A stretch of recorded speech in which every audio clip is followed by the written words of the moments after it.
তোমরা দেখতেই পাচ্ছ আমরা চলে এসেছি মা তারা সরণির সামনে। আর এখান থেকে কিন্তু মায়ের মন্দিরে যাওয়ার রাস্তাটা একদম। আর এখানে কিন্তু অসংখ্য রেস্টুরেন্ট হোটেল রয়েছে।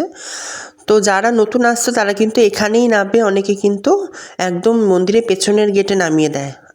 তোমরা কিন্তু বলবে তারামা সরণি যেখানে, সেখানেই কিন্তু আমরা নামবো। এখানে দেখতে পাবে বিভিন্ন রকমের রেস্টুরেন্ট রয়েছে। আর দেখো কত ভিড়, আমি ভেবেছিলাম ভিড় হবে না এখন, হ্যাঁ যেহেতু অমাবস্যা চলে গেছে, তারপরে দেখলাম বিশাল ভিড়। আর এই দেখো, এই যে ডান দিকের গলিতে হচ্ছে আমাদের হোটেল, আর হচ্ছে বাঁ দিকেই হচ্ছে এই যে মায়ের মন্দিরে ঢোকার রাস্তাটা। এই যে এটা হচ্ছে মায়ের মন্দির। আর দেখো আমি একটু মাকে দর্শন করতে গেলাম, তো তোমরাও একটু মাকে দর্শন করে নাও আগে, তারপর দেখাবো।